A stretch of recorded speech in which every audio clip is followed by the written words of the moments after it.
பாபா ஓர் கருணாலயம், பாதம்தான் கமலாலயம். பாபா ஓர் கருணாலயம், பாதம்தான் கமலாலயம். சாயப்பா உறவுகள் அனைவருக்கும் வணக்கம். சாயப்பா மேல் நம்பிக்கை வைத்து அவரை நினைத்துக் கொண்டிருக்கும் உங்கள் அனைவரின் வேண்டுதலையும் சாயப்பா நிறைவேற்றுவார். நல்லதையே நினைப்போம், நல்லதே நடக்கும் என்றும் சாயப்பாவின் அருள் உங்களுக்கு இருக்கும். நம் மனதிற்கு இதமான சாயப்பாவின் இன்றைய அருள்மொழியை கேட்போமா? அன்பு குழந்தையே, உன் வாழ்க்கை இனி எப்படி இருக்கும் என்று கவலைப்படாதே. என்று என்னை நீ சரணடைந்தாயோ அப்போதே நீ வெற்றி படிகட்டில் காலடி எடுத்து வைத்து விட்டாய்.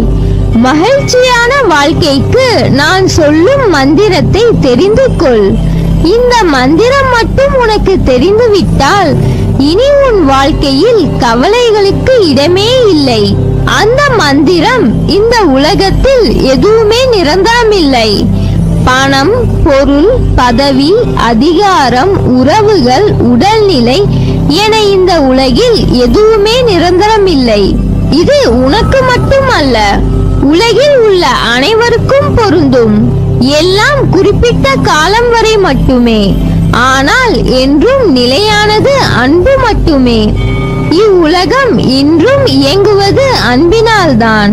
அதை புரிந்து இன்பத்தையும் துன்பத்தையும் சரிசமமாக நினைக்க உன் மனதை பக்குவப்படுத்திக் கொள். எல்லோரிடத்திலும் அன்பு செலுத்து. யாரிடமும் பாரமும் பகைமை காட்டாதே. இன்பத்தை கண்டு மிகவும் பரவசப்படாமலும் துன்பத்தை கண்டு துவண்டு போகாமலும் உன்னை சமநிலையில் இருக்க பழகிக்கொள். எல்லோருடைய வாழ்க்கையிலும் தடைகள் வரத்தான் செய்யும். ஆனால் மன வலிமையோடு நிதானத்தோடு உனக்கு வரும் தடைகளை நீ எதிர்த்து செயல்பட்டால் வெற்றி நிச்சயம். உனக்கு வரும் கஷ்டமான காலத்திலும் உன் தோல்விகளிலும் நீ மனம் தளராது செயல்பட்டால் எல்லாம் வெற்றியே. வாழ்க்கையில் உனக்கானது எல்லாம் கடவுள் தரும் வரங்கள். அவற்றுள் உனக்கு சில சிரிப்பை ஏற்படுத்தும், சில உனக்கு கண்ணீரை வரவழைக்கும். உன் வாழ்வில் உனக்கு என்ன சோதனைகள் தடங்கல்கள் வந்தாலும் அவற்றை என் அருளால் தகர்த்து எறிவாய். நீ வெற்றி பெற எல்லா உத்வேகத்தையும் அருள்வேன். இயற்கையை யாராலும் தடுக்க முடியாது. அதை போலவே தான் உனக்கான வெற்றியையும் உன் முன்னேற்றத்தையும் யாராலும் தடுக்க முடியாது. வாழ்க்கையில் நீண்ட காலமாய் உன்னை தடுத்து நிறுத்திய தடுப்பு சுவர்கள் எல்லாம் மறைந்து உனக்கான இனிய உலகம் துவங்க உள்ளது. எல்லாம் சீக்கிரமாய் அமையும். உன் வாழ்க்கையில் நீ எதிர்பார்த்த சந்தோஷங்களும் நிம்மதிகளும் உன்னை வந்து சேரும் நாள் வெகு தொலைவில் இல்லை.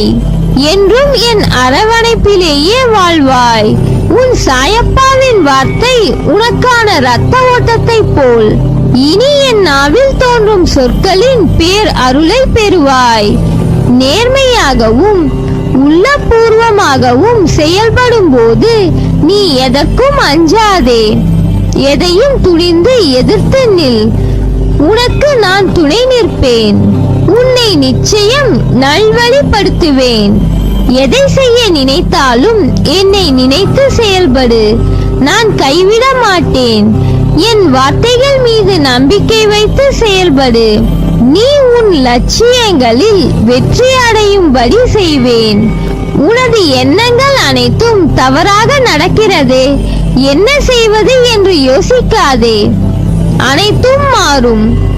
எதிலும் நிதானமாக யோசித்து செயல்படு. அவசரப்படாதே. நிச்சயம் வெற்றி கிட்டும். உன் வாழ்க்கையில் நடக்கின்ற யாவும் உன் கர்ம வினைகளின் படி நடப்பவையே. அப்படி இருக்கையில் நீ துயரங்களை எதிர்கொண்டுதான் ஆக வேண்டும். கர்ம பந்தத்திலிருந்து விரைந்து விடுபட உன்னால் முடிந்த அளவு பிறருக்கு நீ நன்மை செய். உன்னிடம் உதவிக்கு வருபவர்களை உதாசீனப்படுத்தாதே. உன்னால் முடிந்த உதவியை நீ அவர்களுக்கு செய். அத்தர்மமே இக்கட்டான சூழ்நிலையில் இருந்து உன்னை காக்கும். வாழ்க்கையில் இன்பமும் துன்பமும் அவரவர் கையாளும் வகையில் மாறுபடும். மற்றவர்கள் எல்லாம் நிம்மதியாகவும் சந்தோஷத்துடனும் வாழ்வதாகவும், நீ மட்டுமே துயரங்களை எதிர்கொள்வதாகவும் புலம்புகிறாய். உண்மை அது அல்ல. அவரவர் வாழ்க்கையின் உள்ளே சென்று பார்த்தால்தான் என்னென்ன துன்பங்களை அவர்கள் சுமக்கிறார்கள் என்று உனக்கு புரியும். நம்பிக்கையும் பொறுமையும் இருக்கும் மனதில் அதை சோதிக்க எல்லா சோதனைகள் நடைபெறத்தான் செய்யும். இந்த வாழ்க்கை ஏன் இவ்வளவு கடினமாக இருக்கிறது?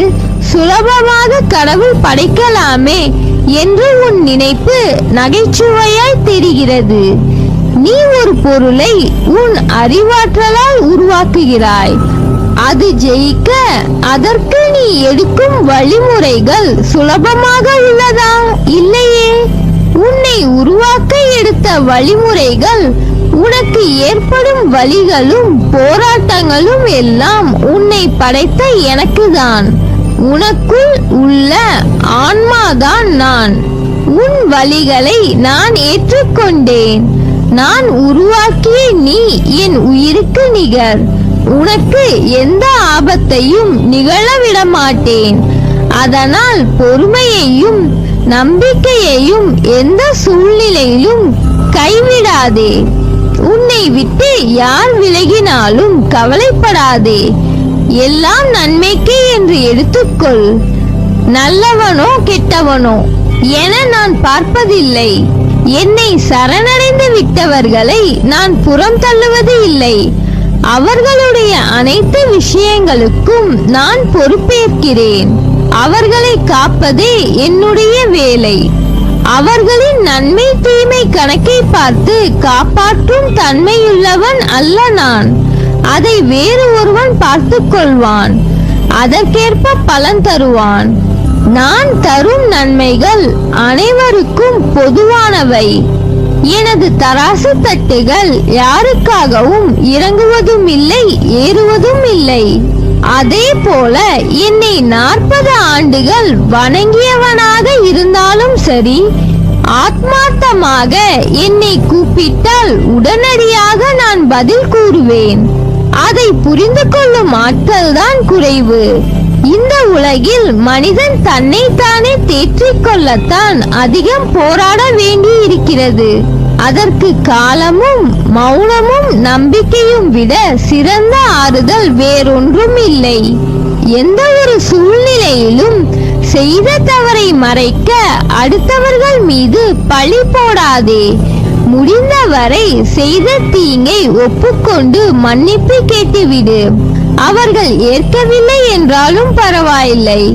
தகுதியுள்ளவர்கள் மட்டுமே இவ்வுலகில் வெற்றி பெற முடியும். இது காலத்தின் தீர்ப்பு. எவரையும் உயர்த்தி பிடிப்பதால் அவர்கள் உயர்ந்து விடுவதும் இல்லை, தாழ்த்தி பேசுவதால் அவர்கள் தாழ்ந்து விடுவதும் இல்லை. நீ உன்னுடைய ஆற்றலையும் கடமைகளையும் ஒழுங்காக செய். நீ எதையாவது மாற்ற விரும்பினால் முதலில் உன் எண்ணத்தை மாற்று. நீ மாறாமல் எதுவும் மாறாது. நம்பிக்கையுடன் கூடிய முயற்சி எப்போதும் தோல்வி அடைவதில்லை. எளிய வாழ்க்கையும் உயர்ந்த சிந்தனையும் இருந்துவிட்டால் எப்போதும் மகிழ்ச்சிக்கு குறைவு இருக்காது. இரக்க உணர்வு மிகுதியானால் துன்பங்கள் குறையும், மகிழ்ச்சி பன்மடங்காகும். அது மட்டுமின்றி இரக்கம் ஒரு மனிதனின் ஆரோக்கியத்தை வலுப்படுத்தும். அன்பு செலுத்தினால் மனிதன், இரக்கம் கொண்டால் புனிதன். எனவே கவலை கொள்ளாதே, கலங்காதே. நான் இருக்கிறேன் நிழலாக என்றும் உனக்காக. நீ செல்லும் இடமெல்லாம் உனக்கு துணை நிற்பேன். நீ மென்மேலும் வளர்ச்சி அடைந்து வாழ்வில் வெற்றி பெற போகிறாய். உனது வாழ்க்கை எல்லா செல்வ வளங்கள் பெற்று மகிழ்ச்சியாக மாறப்போகிறது. இவை அனைத்தையும் உன்னை வந்து சேரும்படி செய்வேன். உனக்கு என்றும் துணை இருப்பேன். நல்லதே நடக்கும். நீ என் பரிபூர்ண அருளும் ஆசிர்வாதமும் அன்பும் பெற்ற என் செல்ல பிள்ளை.